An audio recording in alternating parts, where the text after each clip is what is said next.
in our culture, it said that you marry a whole family. So it means you are married to the entire family. When we talk of in-laws, how can we, in our culture, define it? Outside, it's very easy to define what in-laws are: your mother, your spouse's mother or father. In our environment, it's different. It's an entire family, and everybody is considered an in-law. So how do we define and put the demarcation for who in-laws are and should be? An in-law is a relative of your spouse, okay, in our context, and it includes their parents, their siblings, their uncles, their grandparents, and cousins. They are all part of your in-laws. Okay. So in our context, that is what we mean when we say in-laws. Okay, all right. Before one enters into marriage, is there anything they need to know about in-laws before going in? Is there anything? I see Reverend are just smiling. Because it looks like a lot of people go in unprepared, and they go in and they see, that, aside their spouse, there's a relationship they need to have with in-laws.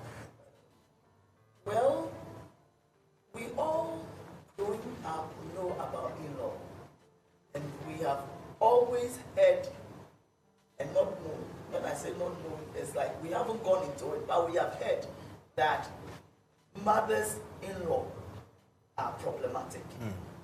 And so we are all going into marriage with a defense.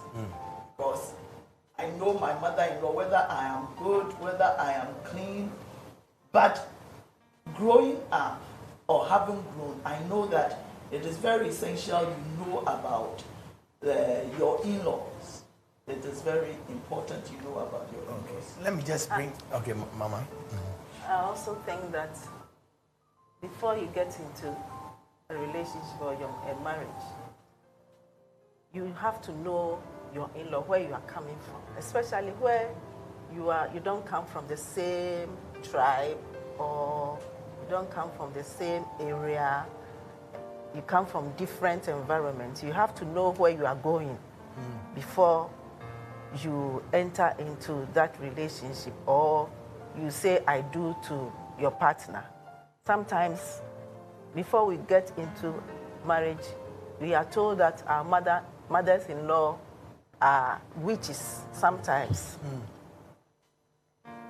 A mother-in-law can be a terror in your marriage. So you go into the marriage with an eye, waiting to see your mother-in-law behave in a certain manner. Then, if you don't take care, you also take action. So before you get into a relationship, you have to know the culture and all that before. I think we should... Yeah, I just want to add a little bit too. If you don't get to know your in-laws, it's not just your mother-in-law, because like the definition we gave, it involves at least but your father-in-law, your mother-in-law, your brother-in-laws and sister-in-laws, you need to know them. You need to know how they do their things. They might have a certain culture. You need to know a little bit of it. Otherwise, they will become witches and wizards, or normally, like the mother-in-law, it's called monster-in-law. But you can have a very wonderful relationship with your in-laws if only you make time to know them, and you know that you are not just going to marry this person, but you are marrying into a family. Okay. So where did that description of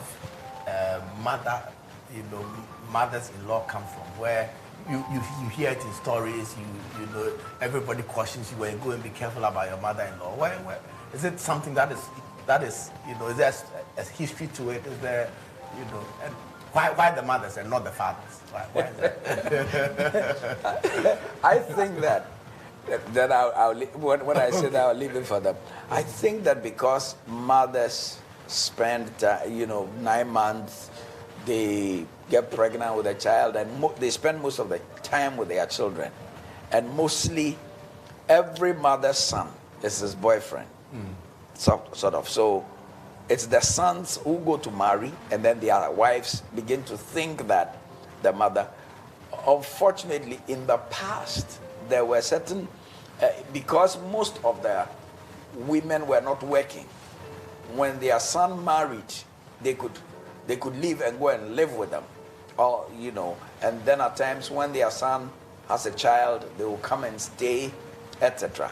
And some wives couldn't stand the fact that their mother-in-law could also feel that this guy is part of me. And so they thought that once they got married, the mother-in-law should just cut off completely from the son or from their husband. And that is where the problem comes from. I don't know if anyone, so where is this from? Where you are going in, everybody, the caution is be careful about your in-law, Muslim mothers. Most problems in relationships stem from selfishness and what people want. Like Bishop said, there's a mother, perhaps the only child or something, raise her up. In some cases, the father even died, and she was the only person who was raising the mother. Now he's old. Now he's going to reap the results of his labor. And then this young girl comes. I'm going to marry your son, and then it happened for some of them. I was just reading something on the web right now, and there was this young lady who was saying that her two children with a guy, and the mother says that the boy is her husband, and that when she marries him, the boy will not be able to take care of the family like he used to take care of the family, and because of that, the mother doesn't want the marriage to go on and things like that. You see, and so that is the reason why, like Bishop said, it's the mother who goes when the first child comes, the mother who comes and perhaps overstays and and their room is just a chamber or hall and those kind of things. So it is all boils on the flesh, the nature, that kind of. And like Bishop said, the lady also comes with that notion. The mother-in-law may even be very good, but he has in mind that mother-in-laws are trouble. So hey, my mother-in-law is coming. Whatever. But and because of that, it creates problem because so it's because of the nature of man. The selfishness of man. That it is the bondedness of the mother to the son. You know, mothers are close to their sons when they are growing up. And daughters are close to their fathers when they are the bond. So it's like Bishop started by saying that your first boyfriend, sort of, your first, your little husband, you are close to him, you do things together. Is there a reason for that? Nature. It's bondedness. Okay. It's the bondedness of. But I personally feel that we haven't come to a place of education and understanding very well who you should be to your son. You see, the two women in the son's life are different. I am a mother, and you are a wife. I can never be a wife, and you can also never be a woman. A mother. So, a mother. So let's handle our roles very well. It is the understanding, Dr. Selassie, I'll tell you a story. When my son was 25 years, and we were just talking, I just said, oh, in future when you marry, when I come to your home, I will cook and I will go to the kitchen. After a while, she said, Mommy, let me tell you something.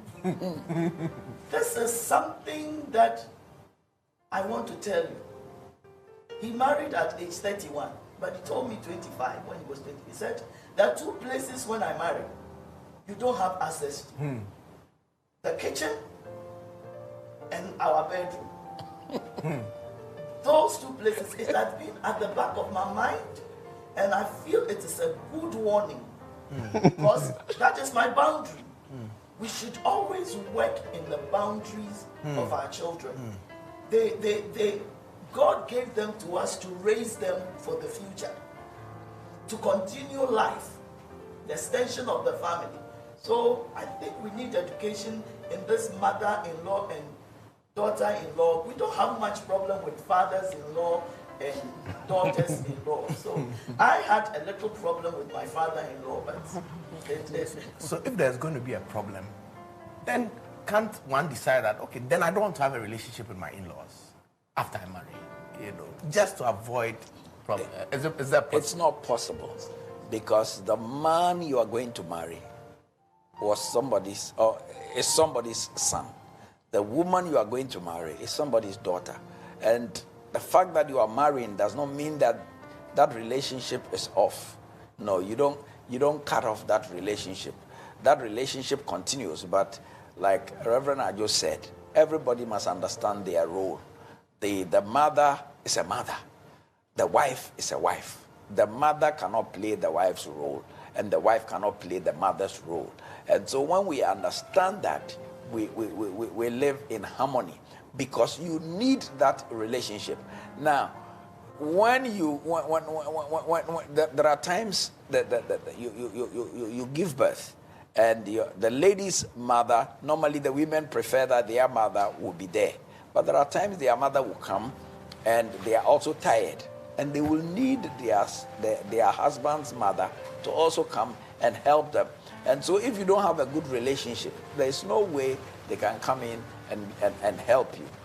And you see, because every son grows up with the family, if you don't befriend your in-laws, what you do is you tear your husband apart, because your husband is now caught between a rock and a hard place, because he's been listening to his mother all these years. Now, the mother is whispering to him that the wife is creating trouble. The wife is whispering to him that the mother is creating trouble. You are tearing his heart. And so it's very important, when you get married, you befriend your in-laws. It's very important. And I also, if you are married to a husband or a wife, you should know that you belong to a family. Mm-hmm. Sometimes, immediately after the honeymoon, the woman begins to set boundaries. Say, now I am in charge. I don't want any of my husband's relative inside the house. And if you don't take care, the husband will also resist you, because already maybe the mother is widowed, or the mother is a single things to take care of him. It's a single parent, it's a single mother, or she's a divorced woman. And so he might not allow you to set boundaries and just resist him from taking care of the mother, or going into, or giving the mother a call, or providing for her mom. So these are some of the things that brings conflict in our homes, especially those who are married and they want to set standards. So how does one go about the relationship between, themselves and their in-laws? How do they chart that course? Should they be a close one? Should they be a cordial one? How do I determine how? Because now it's inevitable. I must relate to my in-laws. How do I handle that relationship? How do I choose how to go about it?